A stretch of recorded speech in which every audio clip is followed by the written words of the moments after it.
juvenile probation officers. So collaboration is really key given the way we're structured. The strongest relationship would be just that between the Juvenile Court Judges Commission and that Pennsylvania Council of Chief Juvenile Probation Officers. That organization has been around for, I believe, about 50 years, very strong, active body. We do pretty much everything together in terms of policy development. We meet routinely.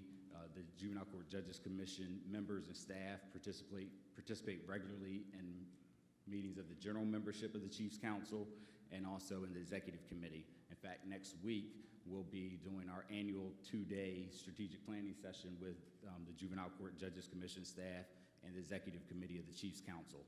So again, the collaboration is just how we do business. We don't know any other way to do it.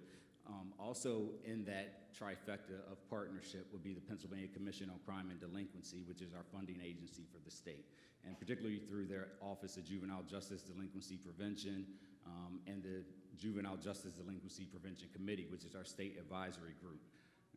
All of our discussions about policy development, all of our discussions about initiatives and system reform start with those three entities at the table, JCJC, the Chiefs Council, and PCCD, so that we understand clearly before we undertake any initiative what's going on at the local level, what works, what doesn't work, what the local level needs, and then working with PCCD to make sure we align the resources to support the work that needs to be done locally. So one last piece I'll add to the mix.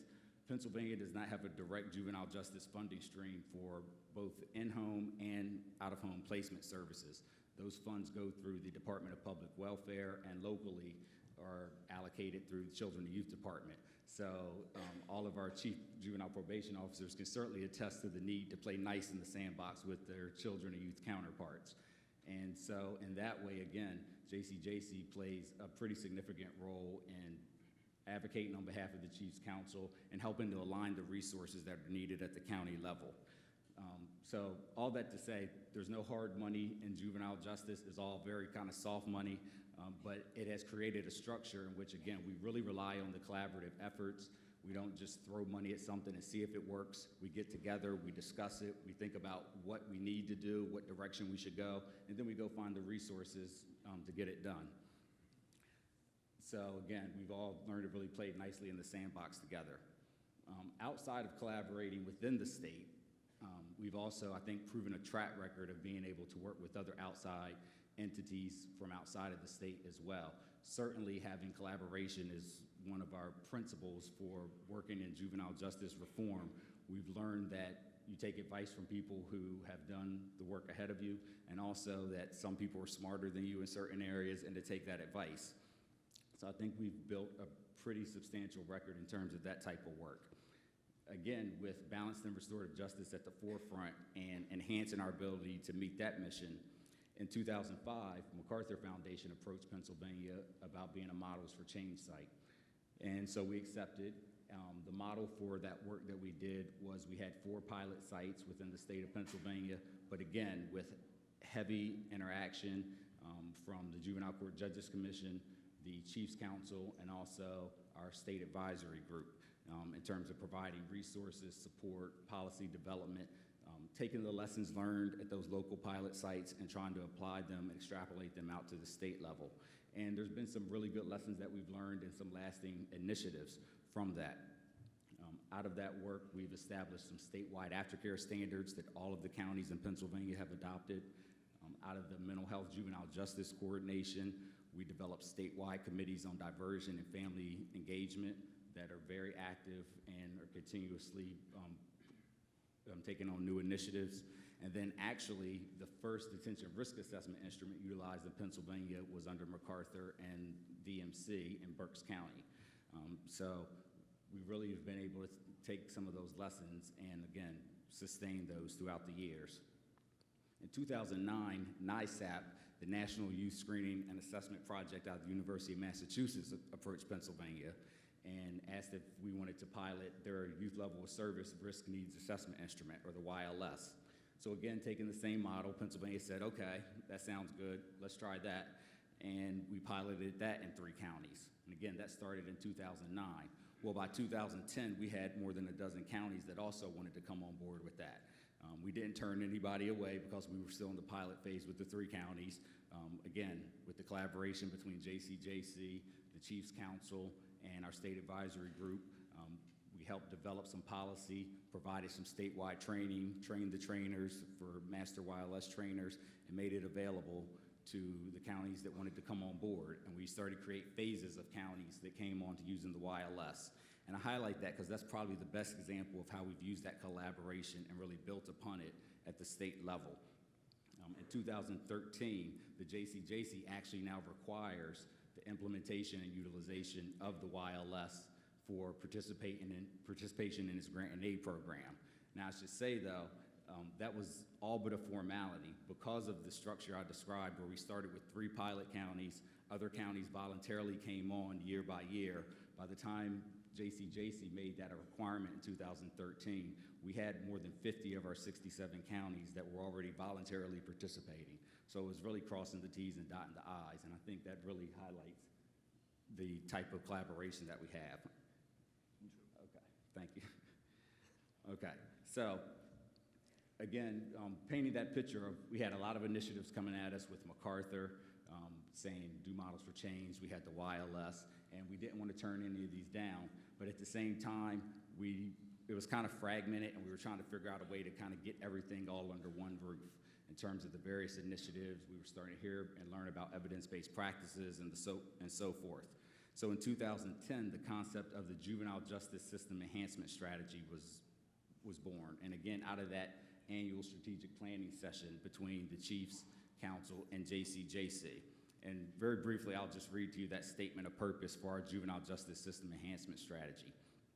It's that we dedicate ourselves to working in partnership to enhance the capacity of Pennsylvania's juvenile justice system to achieve its balanced and restorative justice mission by, 1, employing evidence-based practices with fidelity at every stage of the juvenile justice process, 2, collecting and analyzing the data necessary to measure the results of these efforts, and with this knowledge, 3, striving to continuously improve the quality of our decisions, services, and programs.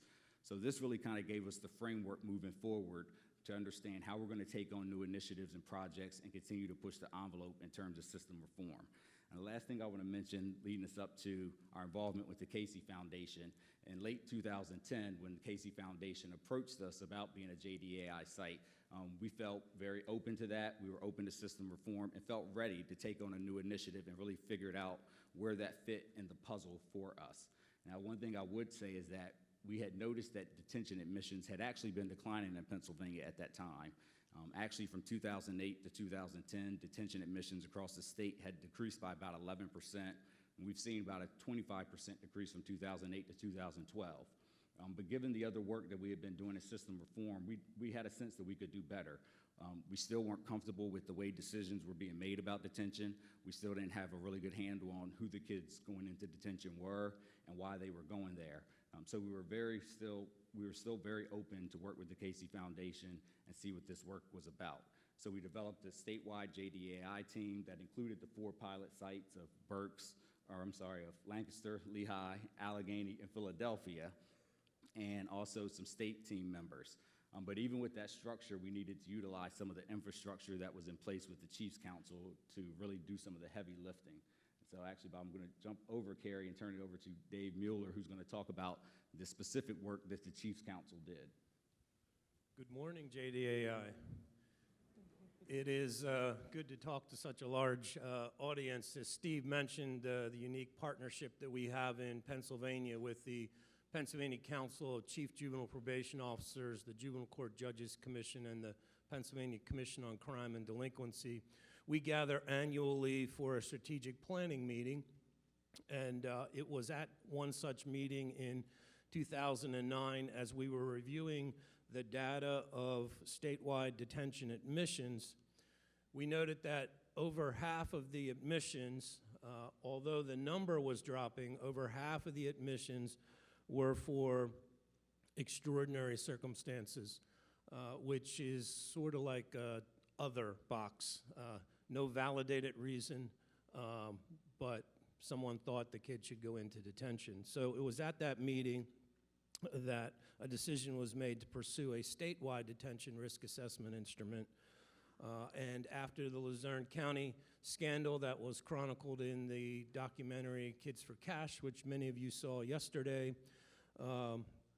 there was a very strong Pennsylvania juvenile justice system response to that. That was not chronicled in Kids for Cash, but it has been chronicled in Pennsylvania since then. But one of the things that happened was the creation of an interbranch commission to study juvenile justice system reform that was instituted by the governor. And a series of system reform recommendations were made. One of those recommendations was to make use of objective decision-making tools to guide the detention decision. So this assignment then was given to the detention committee of the Pennsylvania Council of Chief Juvenile Probation Officers, which I chair. So with the 4 county pilot sites, JDAI pilot sites, because JDAI was just coming into Pennsylvania at that time, my committee was enhanced to include those 4 sites as well as any other counties that were using some form of a detention risk assessment instrument. As Steve indicated, Pennsylvania is a county-based juvenile justice system, so it was decided early on to use a consensus model to build our tool. Work began in 11 and 12, but it wasn't until early 2013 that we really met around the table to build consensus for a statewide risk assessment instrument. We have now completed that tool. We have done an implementation study, and we'll be moving to validate it. Dr. Maloney, sitting to my right, will share some of the results of that in a few minutes. We've named the tool the Pennsylvania Detention Risk Assessment Instrument, otherwise known as the PADRE. And we have also completed for the PADRE a policy manual for statewide use, instructions for its use, a training module for counties that are unfamiliar with a risk assessment instrument. And we have also created what I believe might be a first for JDAI. I don't know. This is my first JDAI conference. I don't know if any other states have a statewide theme song for their detention risk assessment instrument. We have created one, and I am going to sing it to you.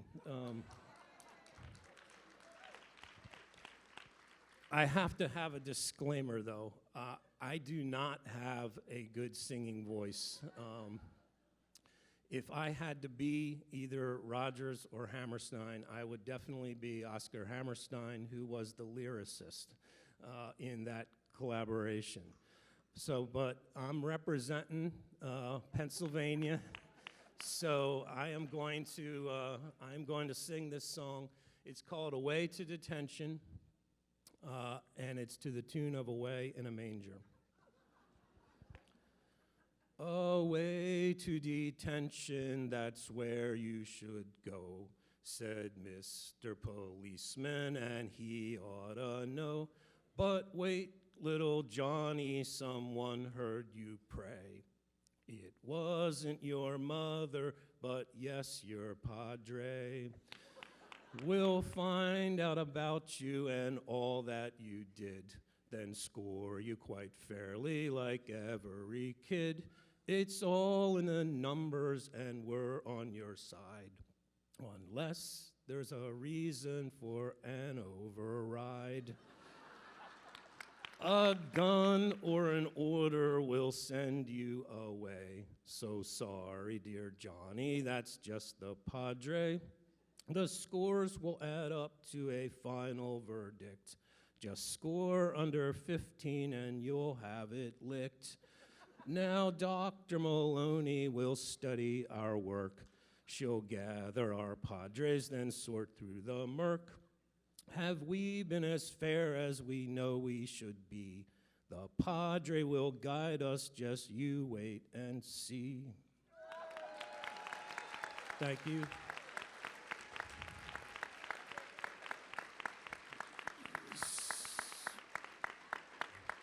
I didn't expect that kind of response, but in addition to spending our time writing songs, my committee has also been involved in developing a data work group so that the pilot sites could work together with our detention utilization studies and the QRS at the local level. And now I'm going to turn it back to Steve Bishop just for a second to talk about data collection at the state level. Okay, thank you, Dave. Tough act to follow with that. And you guys have no idea what all that applause has done. We were just getting him to stop starting meetings with that song. So, back to square one with that. As Dave mentioned, I'll talk a little bit, very briefly, about the data collection at the state level. As I said, collaboration is how we do business. So one of the things that we found very helpful is to make sure that we bring all of the key partners in any initiative to the table. And again, that would be JCJC, the Chiefs Council, but even specific staff within the county probation departments and the JCJC. I mentioned that the JCJC maintains the Pennsylvania Juvenile Case Management System. That is a voluntary system that is currently being used, well, at the end of this year will be used by all of the counties in Pennsylvania. So that in itself, I think, is very unique. The JCMS, as we refer to it, is sponsored by the JCJC, the Chiefs, and the Pennsylvania Commission on Crime and Delinquency. And again, we house it, but it is a voluntary system that all the counties will be using. We do regular user group meetings with folks in the county to find out about what enhancements we need. We have a JCMS committee that helps filter and decide the order of the enhancements that need to go in the system.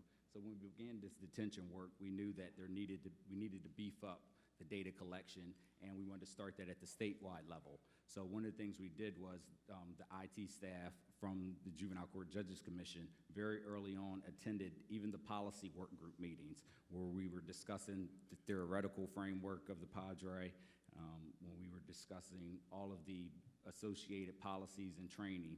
We wanted the IT staff at the table very early on so that they could begin to figure out what's this going to look like, talk through with us how the screens would look, the check boxes, how it would be scored, et cetera. So that is one lesson that we've really learned and I think has been effective, which is what I call in my agency marrying the IT and the program staff and making sure, again, that they play well together in the sandbox. So what we did once we did develop this DRE, the Padre, that would be utilized by the pilot counties, we put that into the juvenile case management system so probation officers can complete it right there in the JCMS. They can score it and get the results, and then obviously that gives us a better ability to do some statewide analysis and collection. The other thing that the JCJC did outside of doing the DRE was we understood that we had a lot of gaps in our data related to detention work in general. So one of the things we did starting January 1st of this year was that we required that basic detention admission data be submitted by all the juvenile probation departments. So slowly, even beyond the Padre, we're working towards getting a better grasp on exactly what the state of things are in terms of detention admissions across the state. And with that, I will turn it over to Dr. Maloney to talk about what she found when she dug through our data. Thank you. Good morning, everybody. I likewise don't know how to follow that fantastic song. But I do want to say, before talking specifically about their implementation study on their Padre, that, I am incredibly thankful to this group for inviting me to participate. I actually began JDI work back in 2005 in New Jersey as a detention specialist. Hi, Jersey. I don't know where you are. Hi. 2 years ago, I made one of the hardest decisions of my life, and I left. I pursued a faculty position with the Criminal Justice Department at Shippensburg University, and a few months into that, I was approached actually by Steve Bishop, who got word of my previous involvement with JDAI in New Jersey and said, hey, we have this group. We are working on a draft Padre, and we'd love it if you would come and join us. And I think I literally jumped when he said that. And this group has given me the opportunity to have the best of both worlds. I get to do both, and how many people get to say that? So I'm very thankful and am willing to provide any assistance that they find helpful.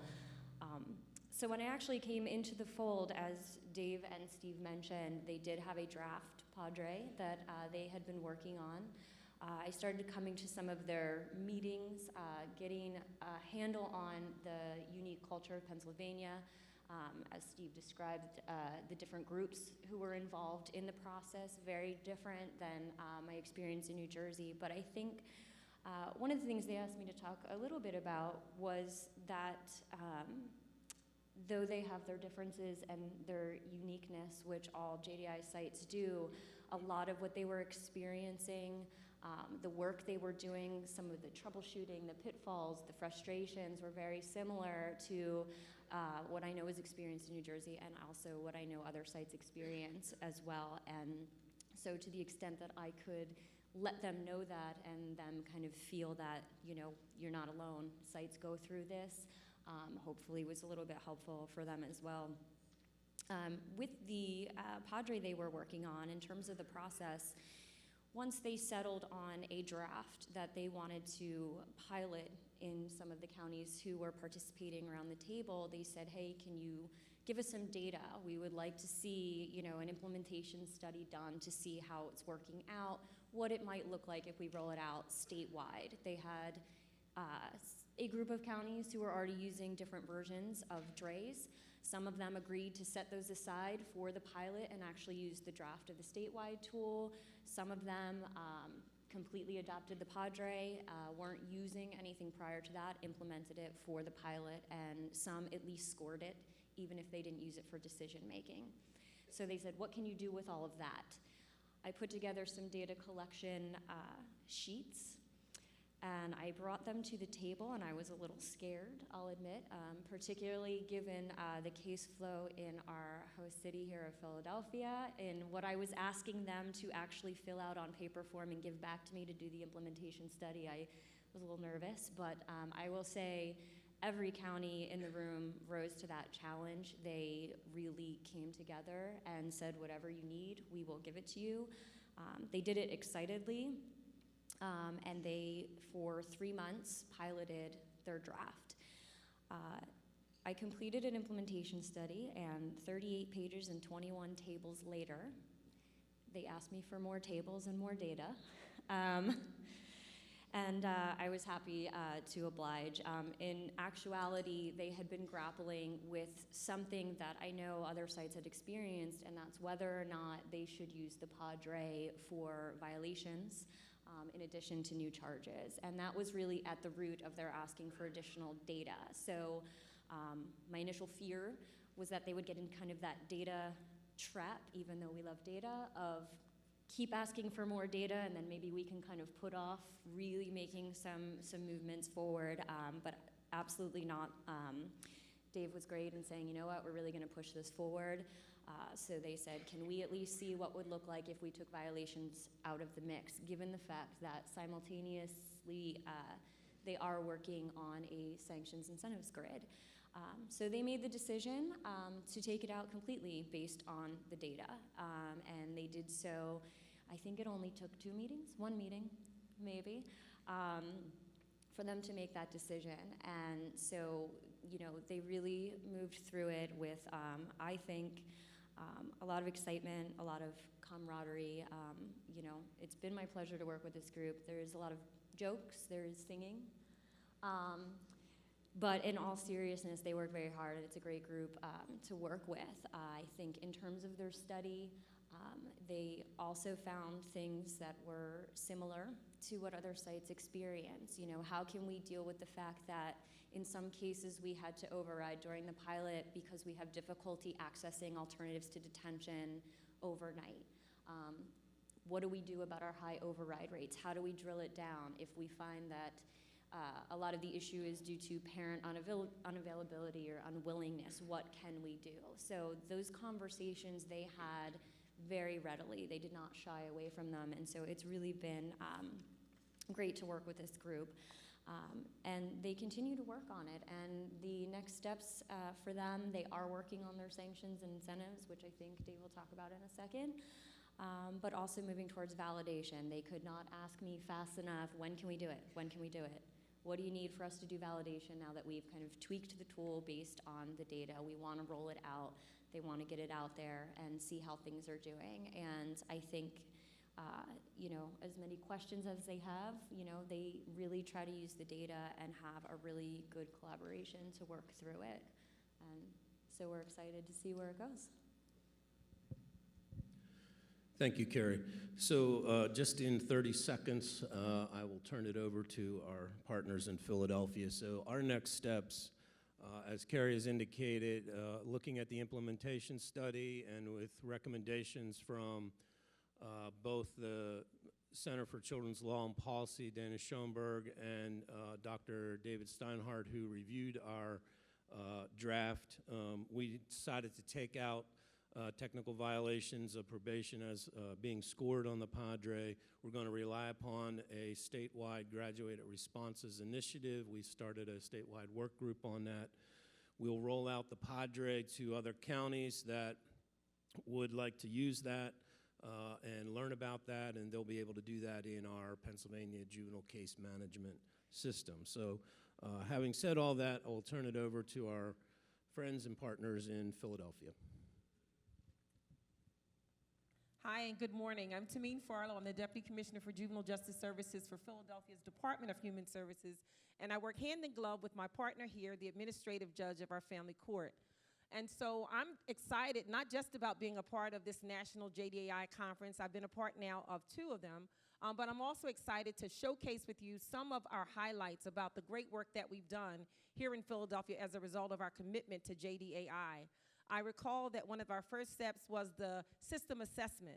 And so we were fortunate to have had Mark Soler and Camille Henderson come down and talk with all of our system partners individually, allowing them some psychological safety. Each of us was interviewed privately just to learn more about the strengths and the weaknesses of our system and to find out from them just what it was that they felt Philadelphia needed to do differently in order to better serve the young people that we all cared about.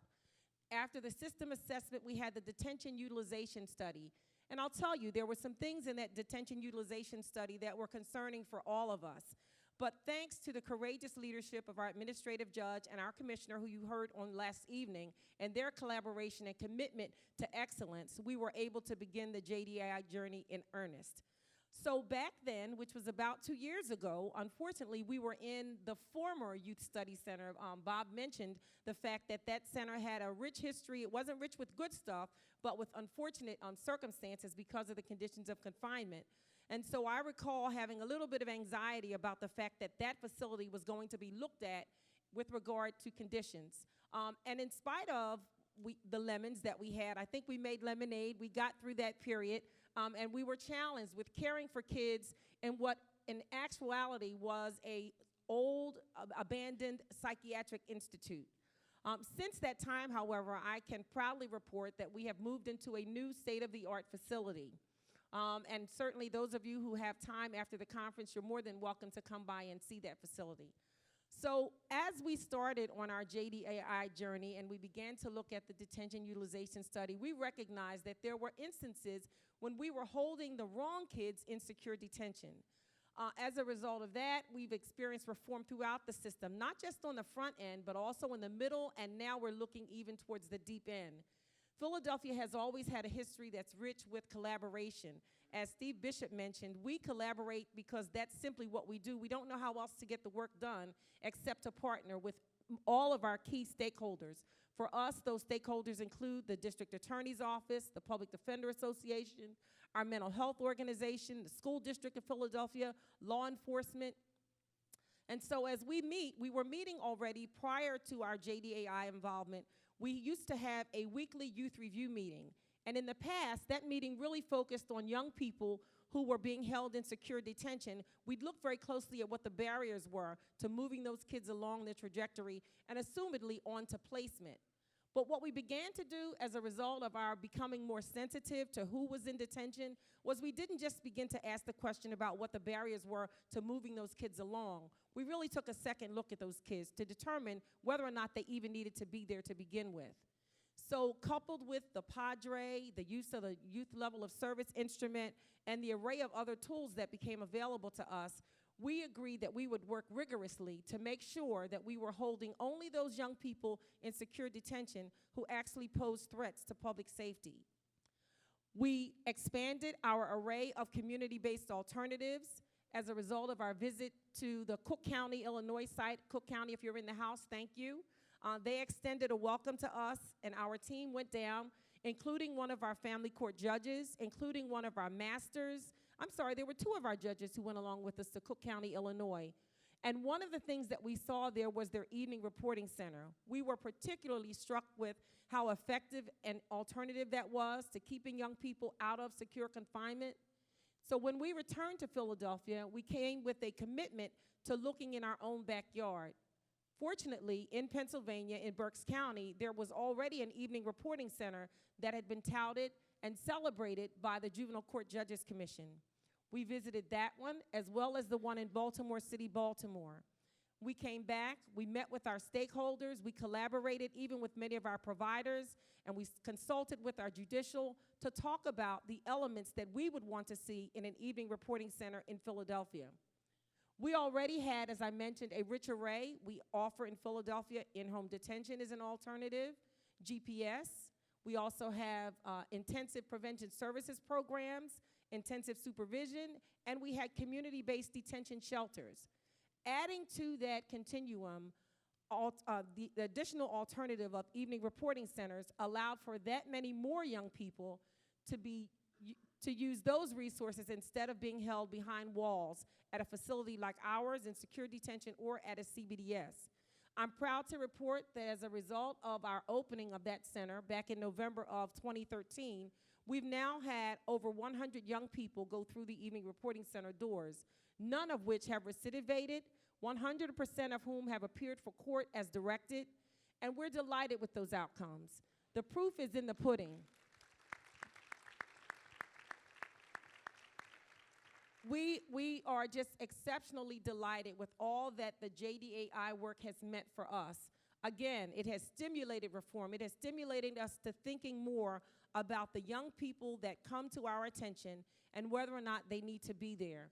And with the commitment from our judicial and from the other stakeholders that I mentioned earlier, we believe that we're well on our way to making Philadelphia a system where if young people do need to come to our attention, they're getting the best quality of care possible, and they're leaving our system as quickly as they might in order to be returned to the communities that they come from so that they can go on those great trajectories that we want all of our young people to go on. And that is one where they not only flourish, but they really thrive.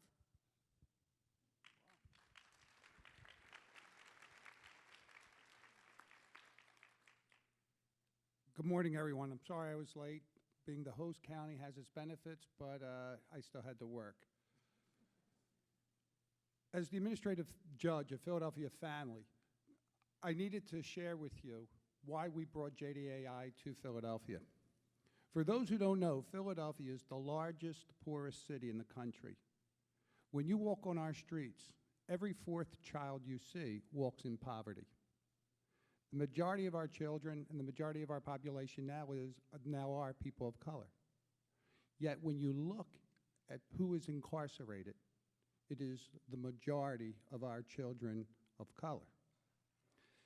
For those who don't know, in Pennsylvania, my jurisdiction is from 10 to 17. In Pennsylvania, if you're 14 years or older and a judge delinquent of a felony, you are a convicted felon the rest of your life. We take your fingerprints, we take your photographs, and now we take your DNA and charge you $250, and it is stored forever with the Pennsylvania State Police. The most points one can acquire now, because we have so many people in prison, we're giving out record scores, numbers for each offense. The most points one can acquire would be 6. Stealing a car is 1. Selling drugs, 2. Aggravated assault can be anywhere from 2 to 5. What we have done historically is create a system in which our children end up on state road where our prisons are, as opposed to state college, as we pray they will be. The purpose of Philadelphia's introduction to JDAI was really a commonsensical approach to remediate this culture of incarceration. we've been fortunate to have Mark Solar as the head who's been leading us and teaching us. When we brought JDAI in, as you heard from Steve, we, being a poor city, but a big city with a population of 1.5 million, what we're looking at is bringing in a program with little or no cash assistance. As you heard, we don't have any independent funding for juvenile justice. This had to be all sweat equity. This had to be a continuation of our collaboration and partnerships with all the major stakeholders. While we all work together, let's not be mistaken, we all come with a silo mentality, and we needed to break that down, and we still do. JDAI has been extremely helpful in actually making us realize that which was before our face. I'd have to share with you probably the most impressive part of JDAI for me is what we call the Padre.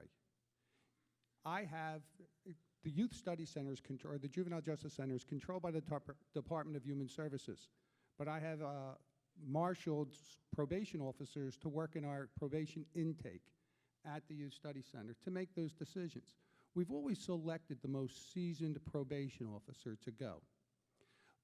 Unfortunately, it has been a subjective approach based upon the individual working at that moment before that child to determine whether that child was going to go home or not.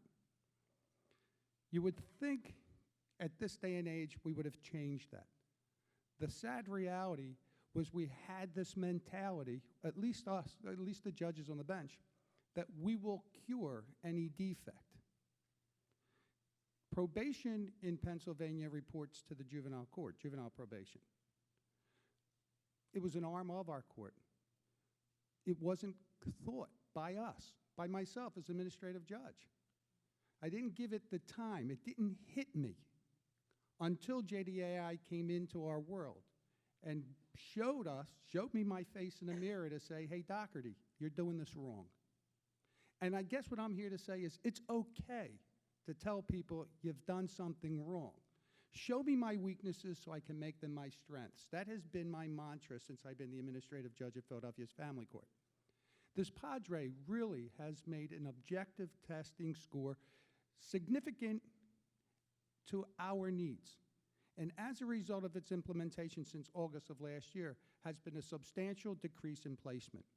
We have always been, as I shared with you last night, somewhat progressive in our diversion programs.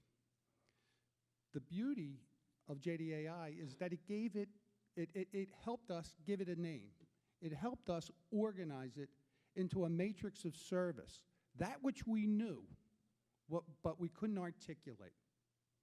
It sounds somewhat odd that I would sit up here and share with you that while I believe I have, and we have a phenomenal juvenile justice system in Philadelphia and in Pennsylvania, it's okay to say you're not the best. Philadelphia is a city of the first class. We're the largest city in the state of Pennsylvania. Many of our brothers and sisters throughout the Commonwealth of Pennsylvania have considered us the great state of Philadelphia.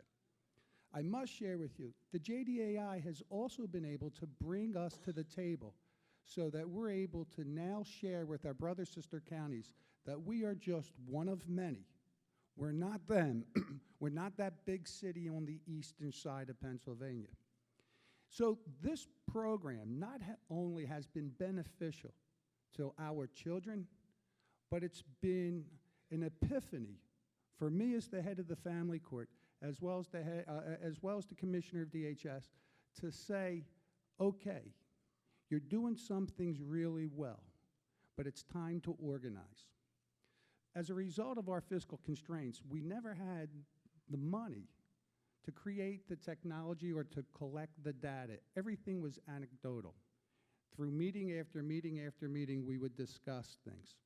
This data analysis is phenomenal because now we are able to sit down and review the data and develop programs or enhance existing programs that will meet the needs of that particular population. Far too often, we automatically assume that the majority of our population that really needed our particular attention would be male, young African-American males between the ages of, say, 15 and 17. Yet, what we were finding out is we had a substantial number of young females, African-American, coming through our system. and there was a dearth of services. What Tameen failed to share with you is in one of the manifestations from this information is that we were able to create a evening reporting center specifically for girls with gender-specific treatment and services. Wow, how thoughtful was that? The reality is, we had to smack ourselves in the head and say, well, why didn't we think of that before? I think the reality or the answer to that question, excuse me, is that we were so busy trying to do, we never sat back and thought, what have we done? I have to share with you, for those new counties or new states coming into the JDI Collaborative, welcome. From the great city of Philadelphia, for the Commonwealth of Pennsylvania, I want to thank JDAI for showing us a better way.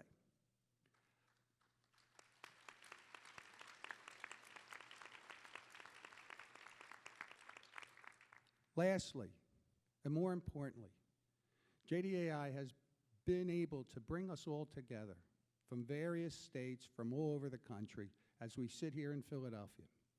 Not only are we able to network and develop business relationships, but just think, outside of doing the right thing for our children, we may actually walk away as friends. Thank you.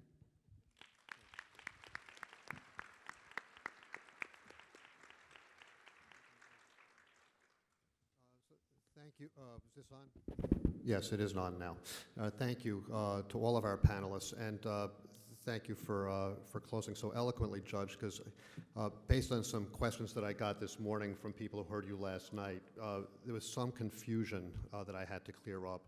It's not a Philadelphia cheesecake. No, you didn't, but that's what some people seem to hear. That's New York. That's just north of here. The Philadelphia cheesesteak is what you want to try to find during your stay here. We're going to end a little early so that Dave Mueller can sign copies of his CD.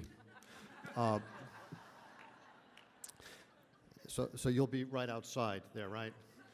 We'll give you a little longer break this morning, and thanks for getting this off to a great start, panelists.